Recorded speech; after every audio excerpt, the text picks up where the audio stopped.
From the campus of the University of Alabama, live sports. From Alabama's sports team, this is WVUA Sports. Welcome into sports, everybody. I'm Scott Braswell, filling in for Gary Harris. Let's begin with gymnastics. Alabama has competed against many of the top teams in the country, and tonight is no different when they play host to the #1 Oklahoma Sooners. On top of that, it's also senior night. It'll be the second time this season that Alabama has hosted the #1 team in the nation. They defeated Florida back in January when they held the top spot. The Crimson Tide has posted 7 consecutive scores of 197 plus, including the last 6 in a row. Dana Duckworth says the team will have to bring their A game. You look at the season, we've been building. We have had, 8 197 plus performances in a row. That's not coincidence. That's because of the preparation that we've had. So what I look forward to is we have still yet put 4 events together. But all 4 events throughout the season, we've had career bests on. So we're just waiting for the right night to do it. And I know that this team will peak and we will do it right. We'll have highlights coming up at 10. Alabama's first spring practice and only one before spring break. Here you see Alec Morris going through some throwing drills, trying to take control of that QB position vacated by Blake Sims. There's Lane Kiffin in charge. Here's a look at true freshman Blake Barnett. Some say he's a dark horse to win that QB job, and it's great to see Kenyon Drake back on the practice field after his horrific injury in the Ole Miss game. There's Coach Saban, as always, working with the defensive backs. You'll hear from him tonight at 10.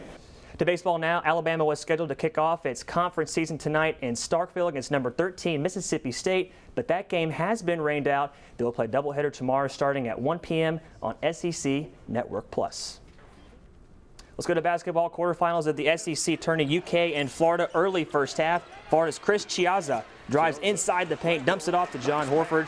Nicely done. Second half, Kentucky pulling away. Andrew Harrison, guy in his face, no problem. Drains the long 3. Closing minutes, Wildcats up 12, and it's Tyler Ulis from the parking lot. And Kentucky cruises to a 64-49 victory and moves to 32-0 on the year. They'll play the winner of LSU-Auburn tomorrow at noon. Speaking of Auburn-LSU, here we go. Bruce Pearl looking to continue Auburn's magical run. First half, LSU by 4. Keith Hornsby, you can't leave that guy that wide open. He would finish with 24 points. Closing seconds, Auburn down 3, and it's KT Harrell with a 3 from downtown, ties it up, and we head to overtime. In overtime, KC Ross Miller with the steal, and Antoine Mason with the flush. Jalen Patterson for LSU shot at the buzzer for LSU is way off, and the Auburn Tigers advance, and they'll get the #1 team in the land in Kentucky tomorrow. To softball, Alabama is coming off a series sweep over the Ole Miss Rebels, where Sydney Littlejohn threw the first perfect game of her career. The Tide didn't even allow a run in the 3-game series for the first time since 2011. Now Alabama heads to Athens, Georgia for its first road series of the season. Head coach Patrick Murphy says he hopes his team is ready for the talented pitching staff of UGA. And especially against the pitchers that we've seen.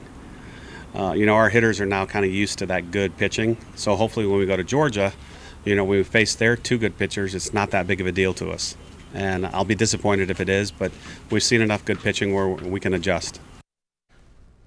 A quick note as well, Alabama was scheduled to play Georgia tonight at 5, but due to some inclement weather, that game has been canceled. They will play a doubleheader tomorrow afternoon starting at 2 p.m. to make up tonight's game. That's all the time we have for sports. You're back in more news right after the break.